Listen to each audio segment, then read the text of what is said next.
ในแถมเป็นลูกชายคนโตของผู้ใหญ่ถุงเขามั่นใจมาตลอดว่าเมื่อพ่อเขาตายเขาจะได้เป็นผู้ใหญ่บ้านคนต่อไปดังนั้นเขาจึงใช้ชีวิตแบบมีระเบียบไม่เกเรเหลวไหลพยายามทำให้ชาวบ้านเห็นว่าเขานั้นเหมาะที่จะรับตำแหน่งผู้นำของชาวบ้านต่อจากผู้เป็นพ่อเมื่อเข้าสู่วัยที่จะมีคู่ครอง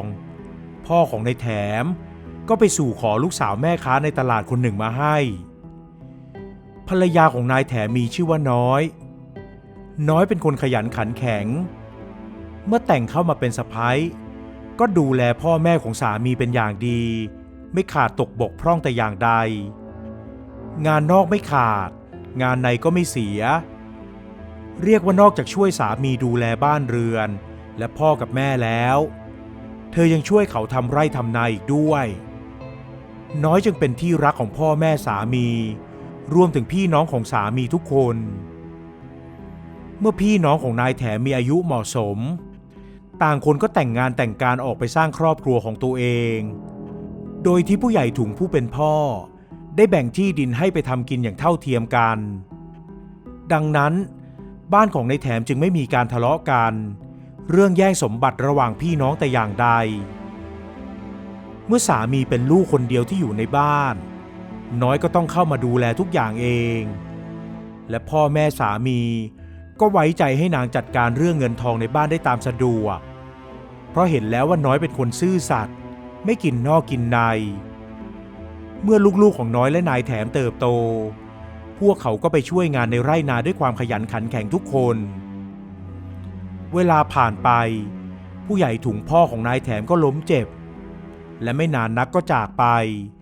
สร้างความเสียใจให้กับลูกเมียและญาติมิตรรวมถึงชาวบ้านเพราะเขาเป็นผู้ใหญ่บ้านที่ใส่ใจดูแลสารทุกข์สุขดิบของลูกบ้านดูแลกันอย่างยุติธรรมใครมีเรื่องเดือดร้อนหรือทะเลาะกันผู้ใหญ่ถุงก็จะตัดสินให้อย่างเป็นธรรมทุกครั้งดังนั้นในงานศพของผู้ใหญ่ถุงจึงมีแต่คนมาร่วมงานแสดงความอาลัยรักกันอย่างมากมายเมื่อผู้ใหญ่บ้านคนเก่าตายลงก็เท่ากับตำแหน่งว่างในสมัยนั้นในแถบชนบทการเลือกผู้นำหมู่บ้านส่วนมากก็คล้ายๆกับการสืบทอดตำแหน่งทางสายเลือดไม่ได้มีการเลือกตั้งแต่อย่างใดดังนั้นในแถมจึงได้รับตำแหน่งผู้ใหญ่บ้านต่อจากบิดาตามที่เขาได้แอบวาดหวังเอาไว้พอได้รับตำแหน่งเป็นผู้ใหญ่บ้านคราวนี้พอไปไหนมาไหนก็มีแต่คนเรียกเขาว่าผู้ใหญ่แถมมีคนนับหน้าถือตา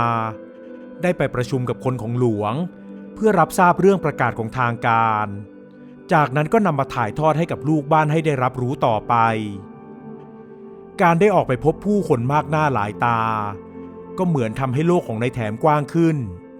ได้รู้จักกับคนมียศมีตำแหน่งและพ่อค้าวานิชที่ร่ำรวยมีชื่อเสียง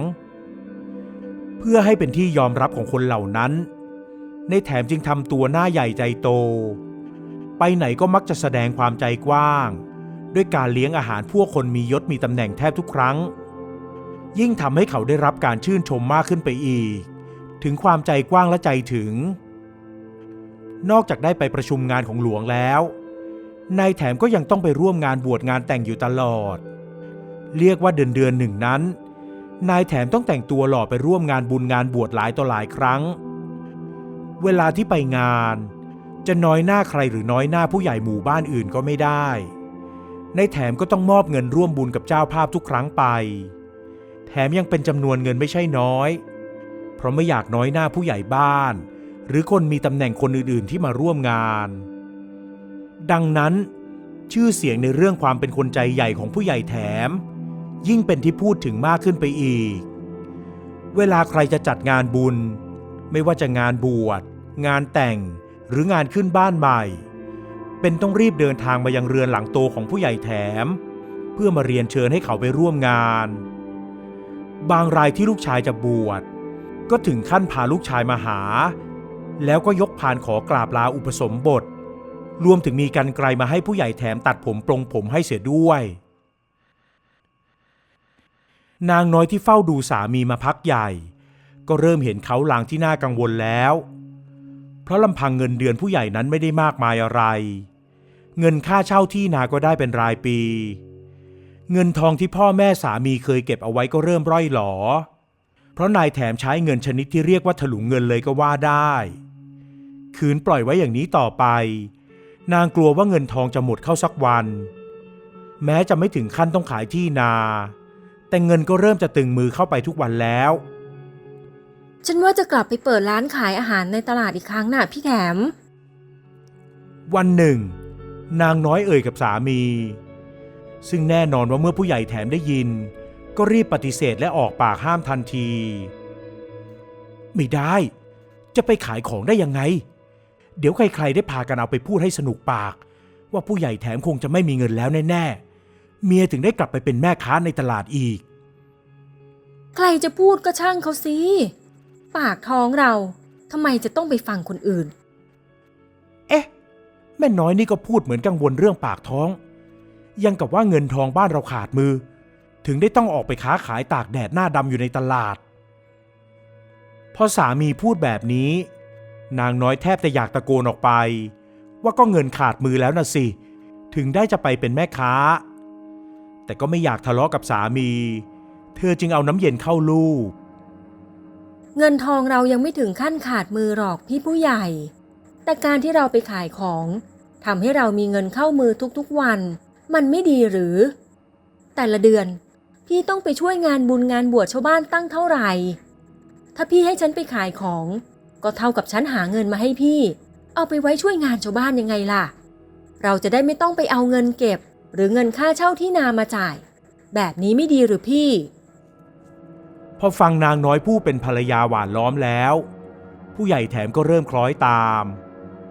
เมื่อนางน้อยเห็นว่าสามีอ่อนลงแล้วจึงรีบพูดต่อพี่ไม่ต้องกลัวนะว่าฉันไปขายของที่ตลาดแล้วจะไม่มีคนดูแลความเรียบร้อยในบ้านไม่มีคนดูแลแม่ของพี่ตอนนี้ลูกๆเราก็โตพอที่จะพึ่งพาอาศัยได้ทุกคนแล้วเดี๋ยวฉันให้อนงมันคอยดูแลย่าเองนางน้อยเอ่ยถึงอนงลูกสาวคนกลางที่เรียบร้อยและเป็นแม่บ้านแม่เรือนถ้าแม่น้อยยืนยันว่าจะเอาอย่างนั้นก็ตามใจในที่สุดผู้ใหญ่แถมก็อนุญาตให้นางน้อยไปขายของในตลาดได้ร้านขายของของน้อยนั้นไม่ใช่ร้านเล็กๆแต่เป็นร้านใหญ่พอสมควรเธอขายของชำและของเบตเตอร์เล็ดหลายๆอย่างเรียกว่าหากลูกค้ามาซื้อของที่ร้านเธอลูกค้าก็จะได้ครบหมดทั้งข้าวสารกะปิน้ำปลาน้ำตาลแป้งและของอื่นๆอีกมากมายหรือของใช้ในครัวเรือนใดที่จำเป็นร้านของนางน้อยก็มีขายทุกอย่างโชคดีที่เธอมีต้นทุนดีจึงสามารถหาของมาวางขายได้อย่างครบครันเมื่อของชิ้นใดขายหมดก็จะมีของมาเติมโดยไม่ขาดเมื่อมีของครบถ้วนลูกค้าก็พากันพูดปากต่อปากว่าให้มาซื้อของชำที่ร้านของนางน้อยเพราะมาร้านเดียวก็ไม่ต้องไปหาซื้อของจากร้านอื่นอีกดังนั้นกิจการร้านชำของนางน้อยจึงดีวันดีคืนทำเงินให้เธอเป็นกอบเป็นกำยิ่งขายดีน้อยก็ยิ่งเพลิดเพลินกับการค้าขายจนลูกสาวลูกชายต้องมาช่วยกันแทบทุกคนยกเว้นก็แต่ลูกชายคนโต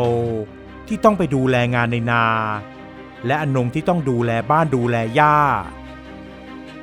การที่นางน้อยสนุกกับการค้าขายนั้นทำให้เริ่มห่างจากผู้ใหญ่แถมผู้เป็นสามีผู้ใหญ่แถมเองพอมีเงินจากทางภรรยาเข้ามาก็ทำให้เงินคล่องมือมากขึ้นนั่นยิ่งทำให้เขาออกงานมากขึ้นไปอีกแต่ละงานก็จะให้เงินร่วมบุญเป็นจำนวนไม่น้อยและการที่นางน้อยผู้เป็นภรรยาไม่ค่อยได้ออกงานบุญคู่กับเขาก็ยิ่งทำให้เขาดูเนื้อหอมในหมู่สาวแก่แม่ม่ายเพิ่มมากขึ้นในงานทำบุญขึ้นบ้านใหม่ของข้าราชการชั้นผู้ใหญ่รายหนึ่งผู้ใหญ่แถมได้เจอกับนางสำลีแม่ค้าขนมหวานที่ตลาดบ้านใต้โดยที่นางสำลีนั้นได้นำขนมหวานหลากหลายชนิดมาร่วมงานบุญในครั้งนี้ด้วยเมื่อต่างฝ่ายต่างได้เจอหน้าได้พูดจาปราศัยกันก็เกิดถูกชะตาต้องใจกันขึ้นจากงานนั้นทั้งสองก็ได้เจอกันในงานบุญอื่นๆอีก เพราะเจ้าภาพมักจะว่าจ้างให้นางสำลีทำขนมไปไว้แจกแขกเรือและทำบุญถวายพระทั้งสองจึงยิ่งสนิทกันมากขึ้นชื่อว่าแม่ไม้ใครๆก็ว่าหอมเหมือนกระดังงาลนไฟผู้ใหญ่แถมเองก็หลงเสน่ห์แม่ไม้สาวอย่างนางสำลีจนถอนตัวไม่ขึ้นสุดท้ายทั้งสองก็แอบได้เสียและคบหากันแบบลับๆเวลาไปงานบุญที่ไกลจากบ้านของผู้ใหญ่แถม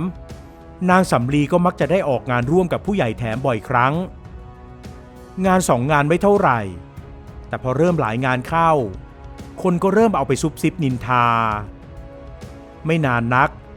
เรื่องก็มาเข้าหูนางน้อยเข้าจนได้เพราะตลาดนั้นถือเป็นสถานที่ที่ทำให้ผู้คนได้มาพบปะพูดคุยกันอย่างกว้างขวางประกอบกับพฤติกรรมของสามีที่ดูแปลกๆมาพักใหญ่ทั้งออกงานบ่อยและบางครั้งก็ไม่กลับมานอนที่บ้านก็ยิ่งเหมือนเป็นสิ่งยืนยันว่าข่าวลือที่ผู้ใหญ่แถมแอบคบหากับนางสำลีเป็นเรื่องจริงดังนั้นนางน้อยจึงขอคุยกับสามีชาวบ้านเขาลือกันให้ทั่วตลาดว่าพี่ผู้ใหญ่แอบคบหาอยู่กับนางสำลีแม่ค้าขนมหวานตลาดบ้านใต้มันเรื่องจริงหรือเปล่าพี่ผู้ใหญ่แถมสะดุ้งไปนิดหน่อยแต่ก็รีบพูดกลบเกลื่อนจริงที่ไหนกันชาวบ้านก็พูดไปเรื่อยเหมือนที่ใครๆเขาว่าปากคนยาวกว่าปากกานั่นแหละแม่น้อยก็อย่าไปสนใจฟังคำคนนักเลยไม่มีใครอยากเห็นคนอื่นดีกว่าตัวเองหรอกนี่คงเห็นว่าแม่น้อยขายดีประสบความสำเร็จละสิถึงได้หาเรื่องมาพูดให้แม่น้อยกลุ้มใจยังไงฉันก็รักแม่น้อยกับลูกๆอยู่แล้วไม่คิดนอกใจดอกผู้ใหญ่แถมว่าอย่างนั้นแล้วก็เข้ามากอดเอาใจคนเป็นเมียแต่นางน้อยก็ยังไม่หายคลางแคลงใจอยู่ดีนางน้อยรอให้สามีตายใจแล้ววันหนึ่งก็ไปปรากฏตัวในงานบวชที่ต่างหมู่บ้านแบบไม่ให้สามีได้รู้ที่งานนั้นนางเห็นว่าสามีของตัวเองกำลังนั่งคู่กับนางสำลีแม่ค้าขนมหวานที่วันนี้แต่งตัวสะสวยด้วยผ้าไหมผืนงามกับเสื้อลูกไม้แสนสวยดูท่าแล้วคงราคาแพงไม่น้อยนางน้อยเดินเข้าไปหาสามีและทำหน้าซื่อไม่รู้ไม่ชี้อะไรจากนั้นก็นั่งลงข้างๆสามีทันทีทำให้ผู้ใหญ่แถมตาเหลือกตกใจรีบหันมาเอ่ยถามอ้าวแม่น้อยจะมาร่วมงานทำไมไม่บอกกันก่อนจะได้ออกมาจากบ้านพร้อมกันไม่เป็นไรจ้ะทีแรกฉันก็คิดว่าจะมาไม่ได้คิดว่าที่ร้านจะยุ่งเลยไปดูร้านค้าที่ตลาดมาก่อนพอเห็นว่าลูกๆดูแลร้านได้แล้วก็เลยกลับบ้านมาอาบน้ำแต่งตัวแล้วก็ตามพี่มาที่หลังนี่แหละนางน้อยว่าอย่างนั้นมือก็พนมฟังพระสวดตาก็เหลือบมองไปทางนางสำลีแต่ปากนั้นพูดกับสามีนางสำลีนั้นหน้าเจือนไปทำอะไรไม่ถูกส่วนผู้ใหญ่แถมก็เหมือนคนกำลังจะจมน้ำตายเพราะไม่รู้ว่านางน้อยจะอาละวาดขึ้นตอนไหนเมื่อกลับถึงบ้านนางน้อยก็ยื่นคำขาดให้สามีเล่าความมาให้หมดว่าแอบคบหากับนางสำลีมานานแค่ไหนผู้ใหญ่แถมสารภาพหมดเปลือกว่าคบหากับนางสำลีมาร่วม2 ปีแล้วและนางสำลีก็กำลังตั้งท้องลูกของเขาอยู่นางน้อยได้ฟังแล้วก็เจ็บปวดเป็นอย่างมากออกปากให้สามีเลือกว่าจะอยู่กับลูกเมียฝั่งไหนผู้ใหญ่แถมอึกอักเลือกไม่ถูกแต่พอนึกได้ว่าตนเองกำลังจะมีลูกเล็กๆกับนางสำลีทั้งนางสำลีก็ยังสาวและสะสวยกว่านางน้อยเมียแรกสุดท้ายด้วยความหลงก็เลยตัดสินใจเลือกนางสำลีแม้จะเสียใจที่สามีคู่ทุกข์คู่ยากเลือกเมียใหม่แต่นางน้อยก็ไม่ร้องไห้ให้ผู้ใหญ่แถมได้เห็นนางบอกกับลูกในเรื่องนี้แล้วก็ให้ลูกๆตัดสินใจเองว่าจะอยู่ที่บ้านปู่ย่าต่อไปหรือจะอยู่กับแม่เพราะคิดว่าต่อไปผู้ใหญ่แถมคงพานางสำลีมาอยู่ที่บ้านหลังใหญ่นี้อย่างไม่ต้องสงสัยลูกๆทุกคนเลือกไปอยู่กับนางน้อยเหลือแต่เพียงอนงที่เป็นห่วงย่าแต่ก็ไม่อยากอยู่เจอหน้านางสำลีเมียใหม่ของพ่อในขณะที่อนงกำลังลังเลอยู่นั่นเองนางมาลีผู้เป็นย่าก็ออกมาจากห้อง แล้วยื่นคำประกาศสิทธิ์ทันที ไอ้แถมไอ้ลูกไม่รักดี มีเมียมีลูกดีอยู่แล้ว ยังเสือกไปนอกใจหาเมียเด็กอีกหรือ ไอ้ลูกมากมึงไปอยู่กับมันโน่นอย่าพามันมาบ้านกูให้หลานกับสะใภ้กูต้องสะเทือนใจนะ เมื่อแม่เอ่ยมาแบบนั้นผู้ใหญ่แถมก็อ้าปากค้างไม่คิดว่าตนเองจะเป็นฝ่ายถูกไล่ออกจากบ้านเสียเองฉันเป็นลูกแม่นะแม่จะมาไล่ฉันอย่างนี้ไม่ได้ทำไมจะไล่ไม่ได้กูเป็นแม่มึงสะใภ้กูก็มีแค่แม่น้อยคนเดียวถ้ามึงอยากได้เมียใหม่ก็หอบผ้าไปอยู่กับมันโน่นที่ดินที่ปลูกบ้านผืนนี้พ่อมึงยกให้กูจะให้ใครอยู่หรือจะไล่ใครไปก็ได้ไปเดี๋ยวนี้เลยผู้ใหญ่แถมเถียงไม่ออกได้แต่ยืนอึ้งอยู่ตรงนั้นแล้ววันรุ่งขึ้นก็หอบเสื้อผ้าไปอยู่อาศัยกับนางสำลีเมียใหม่ของเขาที่ตลาดบ้านใต้ข่าวลือเรื่องผู้ใหญ่แถมหย่าเมียแต่งเพราะหลงเมียใหม่ที่เป็นแม่ม่ายถูกพูดถึงกันไปทั่วทำให้นายแถมไม่กล้าไปออกงานบุญงานบวชที่ไหนอีกแล้วส่วนร้านขนมของนางสำลีตอนนี้ก็ขายไม่ดีเหมือนเก่าต่างคนต่างนึกชิงชังรังเกียจในพฤติกรรมของนางไม่นานนักร้านก็ต้องปิดตัวลงผู้ใหญ่แถมก็เลยขายที่ดินมรดกที่ได้รับจากบิดามาแล้วเอาเงินมากินใช้ในบ้านกับนางสำลีแต่ก็ยังคงออกงานบุญบ้างเหมือนเดิมและยังคงพยายามรักษาความหน้าใหญ่ใจโตเหมือนเดิมไม่เปลี่ยนสุดท้ายเงินที่ได้จากการขายที่ดินก็หมดลงจนได้เมื่อเงินหมดนางสำลีก็ไปติดผู้ชายคนใหม่คราวนี้เป็นพ่อค้าที่มีเขียงหมูอยู่ที่อีกตลาดส่วนในแถมเมื่ออายุมากขึ้นก็เกิดล้มป่วยเป็นอัมพฤกษ์เดินเหินไม่ถนัดได้แต่นั่งถัดไปจึงต้องสละตำแหน่งผู้ใหญ่บ้านและชาวบ้านก็เลือกคนอื่นขึ้นมารับตำแหน่งแทนเมื่อไม่มีทั้งเงินไม่มีทั้งหน้าตาชื่อเสียงนายแถมก็ไม่ต่างอะไรกับคนไร้ค่าวันๆก็โดนนางสำลีด่าทอไม่หยุดขับไล่ให้เขาไปตายบ้างไปอยู่ที่วัดบ้างเพราะนางไม่อยากเลี้ยงเขาให้เปลืองข้าวสุกอีกแล้วข่าวคราวความเคราะห์ร้ายของผู้ใหญ่แถมรู้มาถึงหูลูกๆของเขาจนได้สุดท้ายลูกๆทุกคนจึงพากันไปรับพ่อมาดูแลเสียเองเพราะนางน้อยก็ยังคงเจ็บใจอยู่กับเรื่องในอดีตที่สามีนอกใจเธอแต่กระนั้นก็ไม่ได้คิดห้ามปรามที่ลูกๆจะไปรับพ่อมาดูแลแต่นางน้อยก็เลือกที่จะออกไปอยู่ที่ตลาดแทนเพราะทำใจที่จะเห็นหน้าอดีตสามีไม่ได้เป็นอันว่าผู้ใหญ่แถมที่ครั้งหนึ่งเคยมีหน้าตามีชื่อเสียงเป็นที่ชื่นชมของชาวบ้านบัดนี้เป็นเพียงชายแก่ที่เจ็บป่วยต้องให้ลูกๆช่วยกันดูแลไม่มีเสียงชื่นชมสรรเสริญจากใครอีกแล้วตัวเขาเองตอนนี้ก็ได้สำนึกแล้วว่าชื่อเสียงและตำแหน่งนั้นเมื่อหมดไปใครๆก็ลืมและไม่นึกถึงอีกแต่ความดีต่างหากที่จะมีแต่คนสรรเสริญชื่นชมและพูดถึงอยู่ตลอดเหมือนที่ชาวบ้านพากันชื่นชมนางน้อยอดีตภรรยาของเขาว่าเป็นคนดี